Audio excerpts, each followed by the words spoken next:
이 시간에는 그 서울 남부지방법원 서울 금천구 독산동 한신아파트 17층 건 27.6평이면 34평형으로 보고, 그 대지 지분은 11.7평이고요. 그러고 27평 그 감정가액을 보면 건물이 1억 4천, 대지가 3억 3천 이렇게 잡혀 있고요. 그러니까 토지 가격이 더 훨씬 높겠죠, 당연히. 그리고 일단 단지를 한번 보면, 단지 같은 경우는 13개 동으로 돼 있고 1000세대고 대단지죠, 대단지. 그리고 총 주차 대수는 100대고 계단식이고, 복도식은 아니니까 계단식이고, 평수는 계단식이고, 난방 연료는 지금 중앙 난방이 연료병합에서 이제 지역 난방으로 되고 있고, 1호선 시흥역에서 도보로 10분 정도 그렇게 되고, 위치를 일단 볼게요. 위치를 보게 되면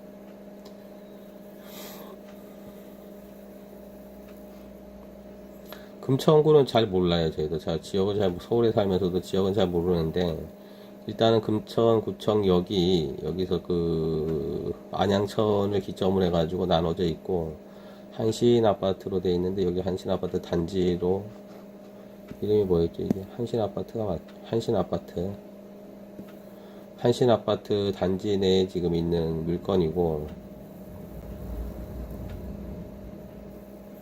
여기서 대략 이제 뷰를 봤을 때 여기로 들어가면,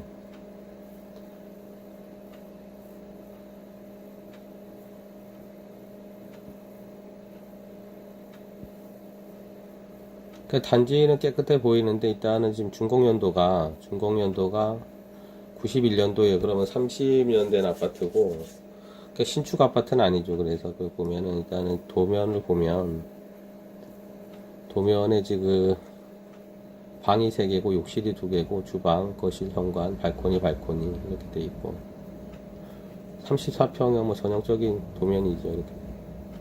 근데 일단 권리관계를 보면 이제 문제가 있는지 보면, 이제 변경이 3번이나 됐어요. 이제 3월, 11월, 12월. 그러면 변경이 왜 됐는지를 일단 확인을 해보면 이런 거죠. 이 사람이 지금 뭐 소유자가 당연히 뭐 경매로 자기 집을 뺏기고 싶은 사람은 없겠지만, 특히나 이런 부분이 지금 그 소유자가 저항이 많다는 거는 그만큼 예차하기 크다는 거죠. 그래서 일단은 집행정지 신청을 한번 했었고, 기일 연기를 채권자가 했었고, 집행정지 신청을 한번 했었고, 그러니까 소송이 뭐가 걸릴 때는 거니까 일단 한번 봐야죠. 지금 그 등기부 등본을 보게 되면, 근저당권이 교보생명 근저당권을 그 대부 업체에서 인수를 했고, 그 뒤에는 다 말소가 되는 권리니까 상관이 없고, 그 뒤에 지금 채권이 굉장히 많아요. 이게 뭐 대부에도 있고 저축은행에도 있고 개인한테도 있고. 그래서 이기현이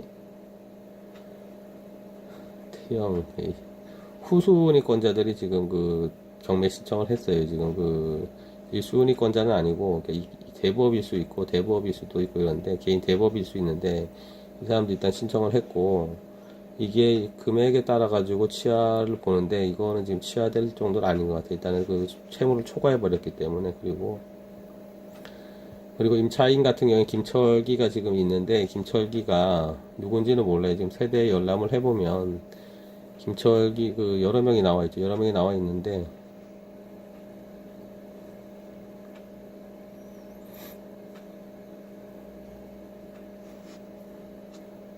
3명이 이렇게 나와 있는데, 이게 지금 누군지는 모르겠는데 임차인은 이 사람으로 조사가 된 거예요.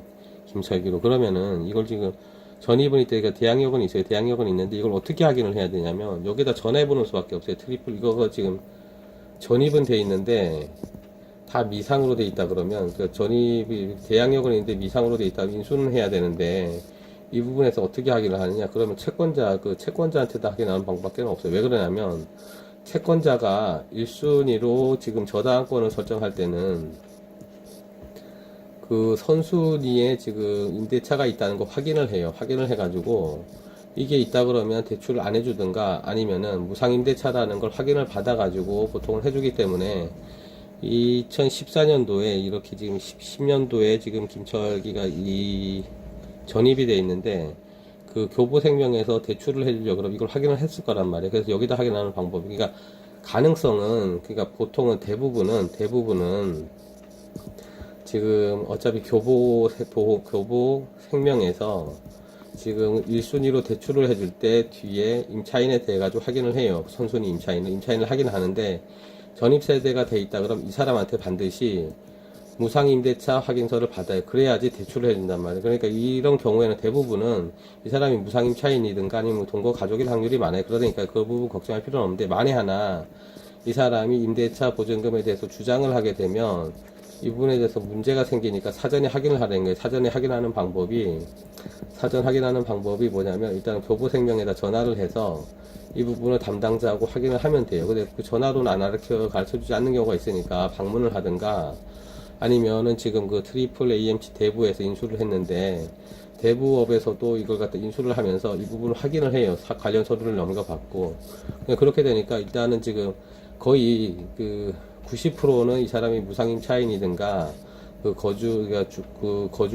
주거를 같이 하는 가족이나 인척의 경우가 많은데 이게 아닐 확률이 있으니까 그나마 이제 확인을 해보는 거죠. 돌다리도 두드려보라고 확인을 하는 거니까 그 부분만 확인하면 될 것 같습니다. 그래서 이런 부분은 교보생명이나 트리플 AMC 대부에다가 확인을 해가지고 이게 무상임차인으로 확인을 받았는지 그 여부를 확인하면 돼요. 그러고 2010년 1월까지는 미납이 없는데 여기서 지금 이 부분은 지금 그 관리사무실 번호예요. 그래서 이 부분을 확인해가지고 전화로 확인해도 보통은 요즘은 알려주더라고요. 아파트 같은 경우에는. 그러니까 확인을 하면 되고.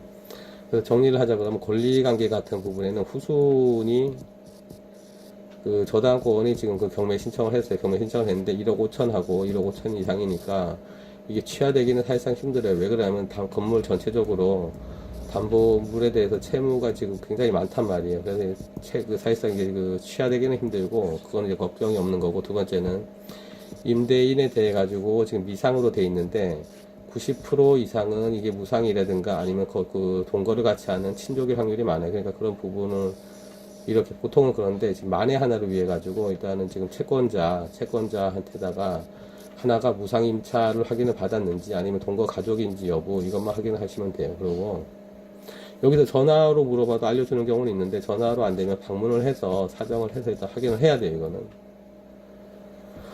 그 세 번째는 관리비 부분인데 이게 2020년도까지는 연체된 게 없어요. 연체된 게 없는데 지금 2021년도니까 벌써 1년이 지났으니까 이 부분은 전화로 확인을 해도 되고 전화가 아니면 안 가르쳐주면 방문을 해야 돼요. 방문을 해서 확인을 하면 되고 그리고 명도 문제는 아까 얘기대로 저 사람이 지금 대항력이 없을 확률은 거의 100%예요. 100%인데 이 건에 대해 가지고 다 인도명령 대상자이기 때문에 일단 인도명령을 한다고 보고 인도명령 신청을 할 때 어차피 점유 이전 금지 가처분 신청이라는 게 있어요. 점유 이전 금지 가처분. 왜 그러냐면 이 사람도 이렇게 그 주거를 안 뺏기려고 어떻게든 노력을 할 건데 지금 명의를 바꾼다든가 아니면 점유를 갖다 다른 사람한테 넘겨버리면 우리가 인도명령 신청을 받고도 여기다 그 집행을 못하는 경우가 생겨. 그러니까 첫 번째로 인도명령 신청을 하면서 인도명령 신청을 하고 거기에다가 점유이전 금지 가처분 신청을 해서 집행이 절대로 미뤄지지 않게 이렇게 집행을 하면 됩니다. 이거는. 그 집행을 하려고 그러면 보통 이제 30평, 34평형이라 그러면 300에서 400만 원 정도 그 경매 집행 비용을 예납을 해요. 집행관 사무실에. 그런데 이런 부분에다가 좀 위로금적으로 한 100만 원에서 200만 원을 더해서 이게 명도가 가능하다 그러면 이게 낫다는 거죠. 그러니까 명도 비용도 그렇고 이게 지금 경매라는 특수성 때문에 사무 처리를 하고 있고 그러다 그러면 수익률을 좀 높게 잡아야 된다는 거예요. 이 부분은. 그래서 수익률을 높게 잡는다는 게 일단은 첫 번째 목적은 그거예요. 수익률을 높게 잡는 게 목적이에요. 수익률을 높게 잡아가지고 일단은 그 소신 있게 들어가는 방법이 있고 두 번째는 지금 뭐 대출 문제 때문에 아파트 대출이 낙찰가 대비 90% 이상이 된다 그러면 어차피 빌라나 일반 매매하는 것보다 더 이제 대출 비율이 높을 수 있으니까 그렇게 진행을 하면 되고 일단 가격을 보게 되면 지금 2018년도에 4억 정도 돼서 3억 9천, 3억 6천 떨어졌다가 4억 7천, 4억 5천, 5억 2020년도에 지금 5억까지 갔다가 20년도에 급격하게 내려요. 20년도에 7억 여기서 지금 시점에서 6억 8천까지 갔으니까 여기서 벌써 1억 차이가 넘게 나고 20년 초부터 그래서 여기는 변동이 별로 없었어요. 여기는. 그래서 지금 시세는 보통 6억 8천이 6억 8천. 그러면 매매 사례를 보게 되면 8층인데 6억 5천, 5층인데 7억 천. 최근에 이제 된 거죠, 이거는. 그리고 지금 20년 9월에 6층이 6억 200. 편차가 좀 심해요, 지금. 같은, 별로 차이가 안 나는데. 그리고 전세 같은 경우에는 4억 7천, 4억 4천. 이렇게 되고.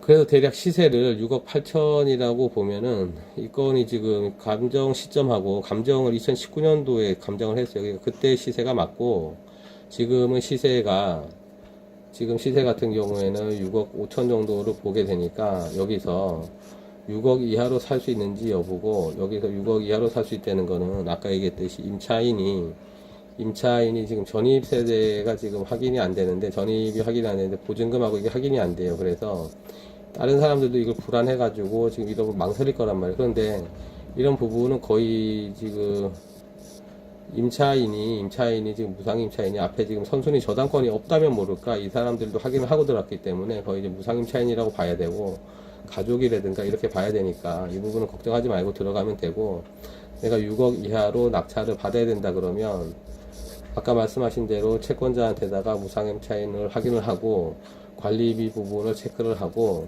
그러고 나서 지금 들어간다 그러면 대략 150% 이렇게 되죠. 지금 또 문제가 지금 그 낙찰가액 5억 정도로 감정이 돼 있으니까 거의 한 120에서 120에서 130% 이 정도 써야지 이제 6억이 되니까 이 정도로 낙찰이 된다는 얘기죠. 그렇게 되면. 근데 지금 주변에 인근 물건 매각 사례를 보면은 없어요. 근데 이 단지에 진행 물건도 없고 그러니까 인근에 보면은 이 물건은 아닌데 다른 건에 대해 가지고는 지금 이렇게 나오는데 그 문제는 금천구 독산동이라는 데가 이제 그렇게 이제 막 물건이 활발하게 되고 뭐 부동산 요지는 아니에요. 그래서 뭐 가격이 급격히 오르는 동네는 아닌데 일단 구로나 지금 현재는 구로나 금천구 쪽이 일단 개발이 많이 되기 때문에 이런 부분에 대해 가지고 이제 주거를 여기다 근거지를 삼는다 그러면 여기도 가능할 수 있죠. 그래서 첫 번째가 일단 제일 중요한 거는 지금 4억 7천으로 감정이 돼 있는데 일단 시세는 6억